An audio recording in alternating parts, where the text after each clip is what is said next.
It's controversial. Nothing is cut and dried, and when you read things that are published in magazines or newspapers by some breathless journalist who's writing a story, trying to excite you about something, you can pretty well figure out that he probably doesn't have it right. Well, because a lot of it's just what it is. It's for the shock value. It's journalism. It's nothing more than that. It's how much can you. Well, unfortunately, in the States especially, shock value sells. How many times have you read an article of, the universe is going to end in the Big Crunch, and then the next day you read an article, expert says the universe will expand forever. Well, which one of these experts is right? Yeah, That's the kind of controversy that goes on in science. Well, they're probably both right. We'll probably expand forever, and then one day we'll probably implode on ourselves. They're probably both right. They just haven't figured it out yet. And since I've learned a long time ago, nothing's wasted in the universe. Everything is recycled. So even if we implode, we'll just start over again. Exactly. So I've never seen what, and for me, in some science, I have to wonder, because there's some things that I have to wonder about. Like, 2 decades ago, we were all talking about water on Mars. Of course, science said no.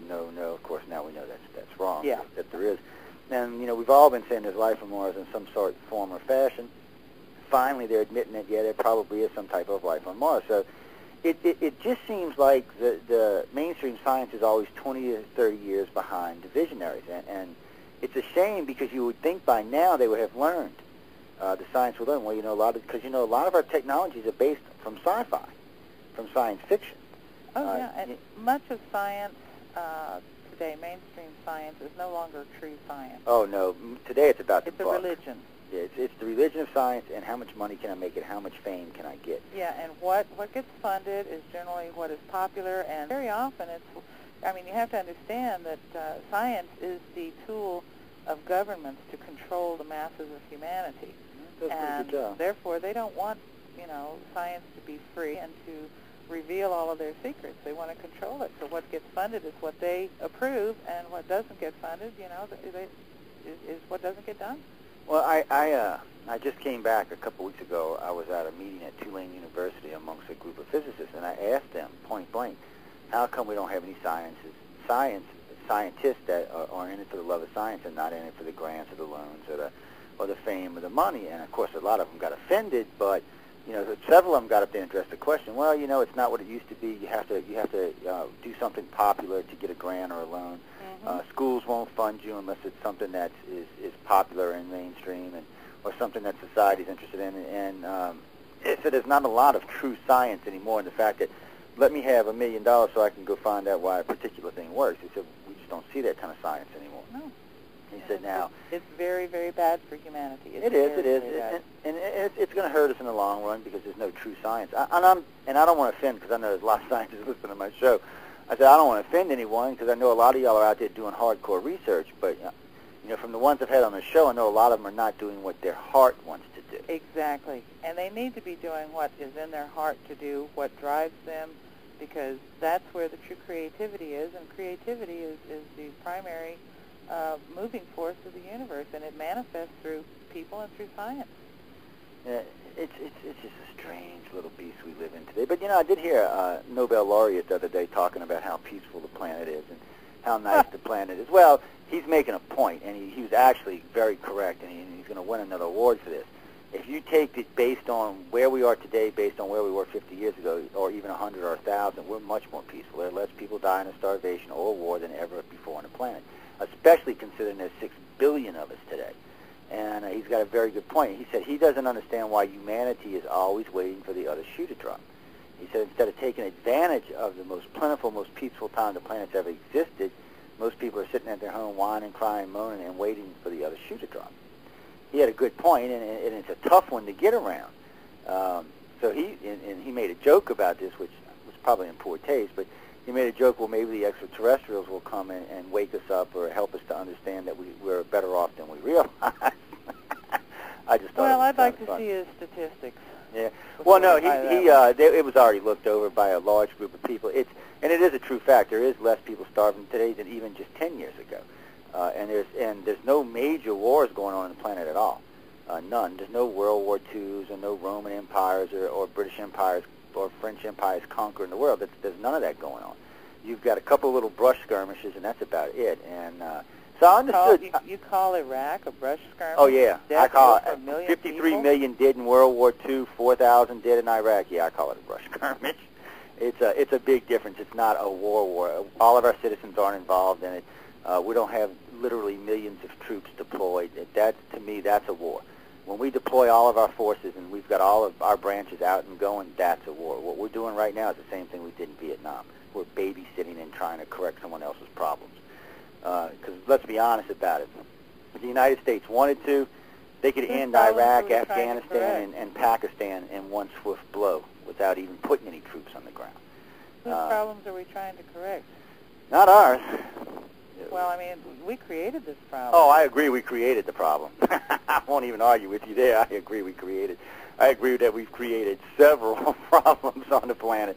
Like the pharmaceutical industry, you know, they create diseases and then they sell you the cure. Oh, yeah, I heard our emperor the other day said that he's going to give us, at least make some of the more needed medicines free in the United States. I'm like, yeah, well, I'll wait for hell to freeze over, and then maybe we'll see that.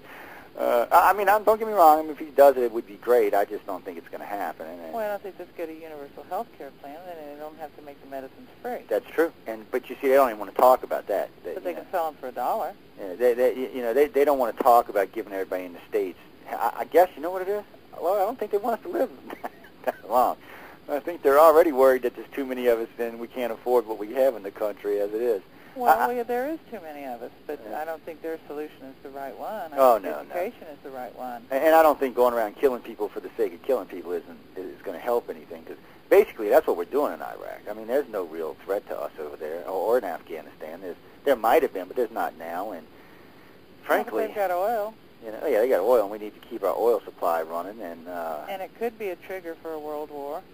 Yeah, well, you know, the Bible says that's where the Third World War starts. Well, they didn't call it the Third World War, but that's where they say Armageddon starts, is in the Middle East. And it's a good chance now that Iran's, you know, launching missiles over there right now, so we might see something. But see, I worry when we have presidents like Obama in office, because he's kind of wishy-washy, and he's not a very strong president. So you tend to see more stuff flare up around the world when the United States has weak presidents in office, like when Jimmy Carter was in office. I don't think there's been a truly freely elected president since John Kennedy. Oh, actually, they say since Truman Roosevelt. They say he was the last president that was elected by the people for the people. That's probably true. Yeah, because Kennedy was a give-in, and I think they realized when they did that, just like they did with Obama, they made a mistake. But hey, you know, sometimes I don't know. Obama's playing their game. He is now. They, matter of fact, Richard Dolan a couple weeks ago was on my show, and he called him Bush Light. And by the way, I love that. Oh, he's absolutely right. I agree 100%. Yeah, I love that term. I've been using it ever since. I had to tell Rich Thames because it's a good term. And but you know what? He may turn out to be worse than Bush. He might. You might be right. There's some stuff that he's doing right now that, you know, like it was bad because day before yesterday, he was on talking about Guantanamo Bay and releasing the prisoners in the United States. Of course, Congress shot that down. They told him he's losing his mind. But what was really bad is he did this hour and 20-minute lecture, tried to run it over so the networks wouldn't pick up Cheney. Cheney came on, did a beautiful lecture, made Obama look like a total idiot, and has gone up 15 points in the polls because of this. He was at 26, now he's at like 42. And it hurt Obama bad. He sounded like a spoiled kid that couldn't get his way. That's what Obama sounded like. And, you know, I don't know what we're going to do. We haven't had a president like this since Carter. I mean, he thinks because he's the president, everything should be his way. I guess he don't understand what bipartisanship is. But it's like John Podesta when he was talking about, you know, the U.S. should release its documents, and Stephen Bassett's telling me about, Obama's going to be the one that gets the information out. I had to tell him, I said, I don't think he can. I don't think he has the strength or the backing to make this disclose anything to the general population. I know in Europe they've been talking a lot, and they've been releasing a lot of information, but nothing of any consequence, nothing that's changing anything. You know, I mean, France put out some information a few years ago. England put out some. A couple other countries did. And I said this 10 years ago. I said it doesn't matter what countries put out data until the President of the United States or the President of the UN steps up and says extraterrestrials are real, it's not going to matter. then they're not going to believe anybody else. They're just not. Nobody else has the credibility.